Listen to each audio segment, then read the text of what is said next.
আজ দীর্ঘ ৩৩ বছর পর জাহাঙ্গীরনগর বিশ্ববিদ্যালয় শিক্ষার্থীদের বহুল প্রতীক্ষিত জাকসু নির্বাচনের ভোট গ্রহণ অনুষ্ঠিত হয়েছে। জুলাই গণ অভ্যুত্থানের পর জাতির প্রত্যাশিত গণতান্ত্রিক রূপান্তরের যাত্রার এক গুরুত্বপূর্ণ ধাপ হিসেবে জাহাঙ্গীরনগর বিশ্ববিদ্যালয়ের পাশাপাশি পুরো দেশবাসী এই নির্বাচন নিবিড়ভাবে পর্যবেক্ষণ করেছে। আমাদের আশা ছিল সকলের জন্য লেভেল প্লেইং ফিল্ড নিশ্চিত করে একটি সুষ্ঠু, নিরপেক্ষ, গ্রহণযোগ্য নির্বাচন আয়োজন করবে জাহাঙ্গীরনগর বিশ্ববিদ্যালয় প্রশাসন। কিন্তু নির্বাচন আয়োজনে প্রস্তুতিমূলক কার্যক্রমের শুরু থেকেই নানা রকম অসঙ্গতি লক্ষ্য করেছি আমরা। তফসিলে ঘোষিত মনোনয়নপত্র দাখিলের সর্বশেষ তারিখের আগের দিন গভীর রাতে একটি নির্দিষ্ট দলকে সুবিধা দিতে মনোনয়নপত্র দাখিলের সময় বাড়ায় নির্বাচন কমিশন। সে সময় থেকেই নির্বাচন আয়োজনে পর্যাপ্ত প্রস্তুতি নেওয়ার ক্ষেত্রে নির্বাচন কমিশনের ঘাটতি দেখা যায় এবং নির্বাচন আয়োজনে প্রশাসনের সদিচ্ছা নিয়েও প্রশ্ন তৈরি হয়। ভোটার ও প্রার্থীদের চূড়ান্ত তালিকা প্রকাশের বেশ কয়েকদিন পর একটি প্যানেলের ভিপি পদপ্রার্থীর প্রার্থিতা বাতিলের নজিরবিহীন ঘটনা এবং পরবর্তীতে আইনি নানা প্রক্রিয়া নির্বাচন নিয়ে অনিশ্চয়তা তৈরি করে। সেই সাথে ব্যালট পেপার ছাপানো নিয়ে বিভিন্ন বিভ্রান্তিকর বক্তব্য প্রশাসনের ভূমিকাকে প্রশ্নবিদ্ধ করে। ডোপ টেস্টের নিয়ম রাখা হলেও আমরা এখনো জানি না সকল প্রার্থী ডোপ টেস্ট করিয়েছেন কিনা এবং নির্বাচনের দিন পার হয়ে গেলেও ডোপ টেস্টের ফলাফল এখনো পাওয়া যায়নি। যদি বিজয়ী কোনো প্রার্থীর ডোপ টেস্টের ফলাফল পজিটিভ আসে তাহলে যে জটিলতা তৈরি হবে সে বিষয়ে সুনির্দিষ্ট কোনো উপায় জানায়নি নির্বাচন কমিশন।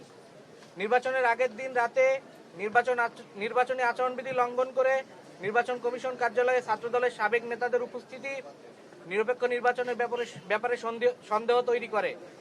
পুলিশি পাহারা ছাড়া ভোট কেন্দ্রে ব্যালট বাক্স নেওয়ার ঘটনায় ব্যাপারেও কোনো সদুত্তর দিতে পারেনি বিশ্ববিদ্যালয় প্রশাসন। ভোট কেন্দ্রে পোলিং এজেন্ট দেওয়ার জন্য আমাদের বারংবার আবেদনের পরও নির্বাচনের আগের দিন পর্যন্ত এ ব্যাপারে নির্বাচন কমিশন কোনো সুনির্দিষ্ট সিদ্ধান্ত দেয়নি। নির্বাচনের দিন ভোররাত ৩টায় ভোট কেন্দ্রে প্রার্থীদের পোলিং এজেন্ট দেওয়ার সিদ্ধান্ত নেয় নির্বাচন কমিশন। এত স্বল্প সময়ের নোটিশে পোলিং এজেন্টের ব্যবস্থা করা সকল প্রার্থীর জন্যই কঠিন কাজ ছিল। এর ফলে নির্দিষ্ট কোনো পক্ষ অতিরিক্ত সুবিধা পেয়েছে বলে আমরা মনে করি। অত্যন্ত বিষয়ের সাথে নির্বাচনের দিন সকালে আমরা লক্ষ্য করেছি যে পোলিং এজেন্ট দেওয়ার সিদ্ধান্ত সকল রিটার্নিং কর্মকর্তাকে জানানো হয়নি, ফলে বেশ কয়েকটি কেন্দ্রে ভোট গ্রহণ শুরু হয় পোলিং এজেন্ট ছাড়া। প্রিয় সাংবাদিক বন্ধুগণ, নির্বাচনী আচরণবিধি অনুযায়ী ভোট গ্রহণের দিন কোনো প্রচারণা চালানো নিষিদ্ধ হলেও অধিকাংশ ভোট কেন্দ্রের ঠিক বাইরে দাঁড়িয়ে লিফলেট বিতরণ ও প্রচারণা চালাতে দেখা যায় ছাত্র শিবির ও ছাত্রদল সমর্থিত প্রার্থীদের। এর প্রতিবাদ করলে সেখানে মব সৃষ্টি করে ছাত্র শিবির কর্মীরা এবং নিষ্ক্রিয় ভূমিকা রাখে হল কর্তৃপক্ষ। ফজিলাতুন্নেছা হল, তাজউদ্দিন আহমেদ হল, শহীদ রফিক জব্বার হল সহ বিভিন্ন ভোট কেন্দ্রে পরিচয় নিশ্চিত না করেই প্রবেশ করেছে ভোটাররা। অধিকাংশ হলে ভোট প্রদান শেষে হাতে দেওয়া হয়নি কোনো অমুসলিমীয় কালি। যেসব জায়গায় দেওয়া হয়েছে সেসব কালিও সহজেই উঠে গেছে। অধিকাংশ ক্ষেত্রেই ভোটার তালিকায় নামের পাশে ভোটারের ছবি ছিল না।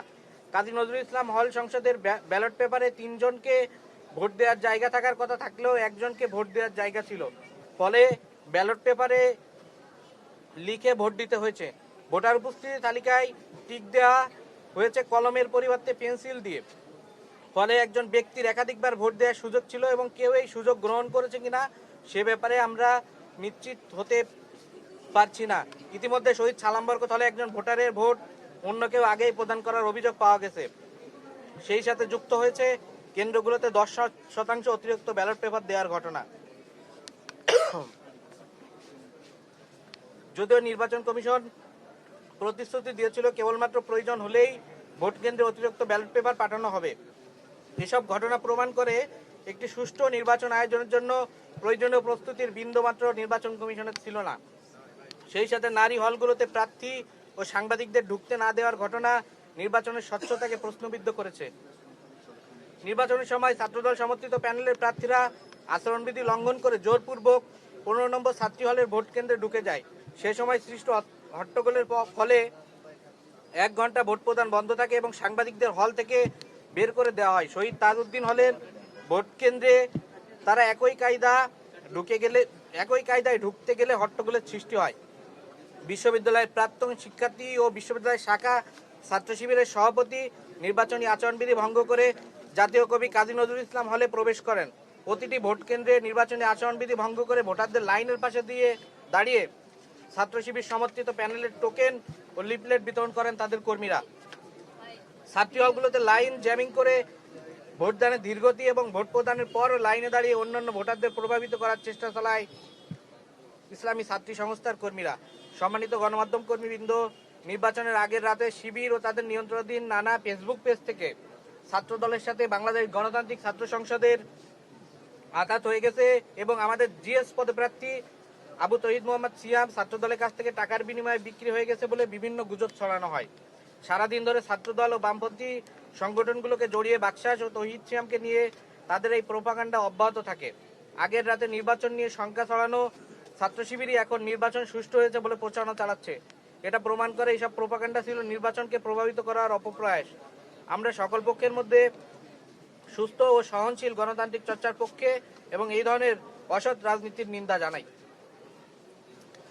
প্রিয় সাংবাদিকবৃন্দ, সামগ্রিকভাবে সুষ্ঠু নির্বাচন আয়োজন নিয়ে প্রশাসনের সদিচ্ছা ও প্রস্তুতির অভাব ছিল। মনে হয়েছে অনিচ্ছা সত্ত্বেও নির্বাচন আয়োজন করতে বাধ্য হয়েছে বিশ্ববিদ্যালয় প্রশাসন এবং তাদের এই প্রস্তুতির অভাবের সুবিধা নিয়েছে একটি পক্ষ এবং আরেকটি পক্ষের মধ্যে পেশি শক্তির জোরে নির্বাচনকে প্রভাবিত করার চেষ্টা আমরা দেখেছি। জাহাঙ্গীরনগর বিশ্ববিদ্যালয়ে শিক্ষক ও শিক্ষার্থীদের মধ্যে ক্ষমতার ভারসাম্য আনার জন্য আমরা ডাকসু নির্বাচনের দাবি জানিয়েছিলাম। অতীতে নির্বাচনের তারিখ ও তফসিল ঘোষণার পরও একাধিকবার নির্বাচন আয়োজনের প্রচেষ্টা ব্যর্থ হয়েছে। এবার আমরা একই ঘটনার পুনরাবৃত্তি দেখতে চাই না। আমরা আরও জানাতে চাই, ডাকসু নির্বাচন না হওয়ার পেছনে শিক্ষক রাজনীতির ভূমিকা অতীতেও ছিল এবং এবারও তা ডাকসু নির্বাচনকে প্রভাবিত করেছে। তবে এত প্রতিকূলতা অতিক্রম করেও নির্বাচনে শিক্ষার্থীদের ভোট প্রদান, গণতান্ত্রিক প্রক্রিয়ায় অংশগ্রহণে তাদের আগ্রহের বহিঃপ্রকাশ। অসংখ্য অনিয়ম ও অব্যবস্থাপনা, প্রশাসনের পক্ষপাত দুষ্ট আচরণ এবং প্রশ্নবিদ্ধ নির্বাচন হওয়ার পরেও জাহাঙ্গীরনগর বিশ্ববিদ্যালয়ের শিক্ষার্থীদের জন্য শিক্ষক শিক্ষার্থীদের মাঝে ক্ষমতার ভারসাম্য আনার স্বার্থে আমরা মনে করি JAKSU after a bad election is better than no JAKSU. ব্যর্থ নির্বাচন কমিশনের সমন্বয়হীনতা, অদক্ষতা এবং আন্তরিকতা ও প্রস্তুতির অভাবের তীব্র নিন্দা জানাই আমরা এবং আমরা মনে করি এই নির্বাচন বিতর্কিত হওয়ার সকল দায়ভার নির্বাচন কমিশন ও প্রশাসনকেই নিতে হবে।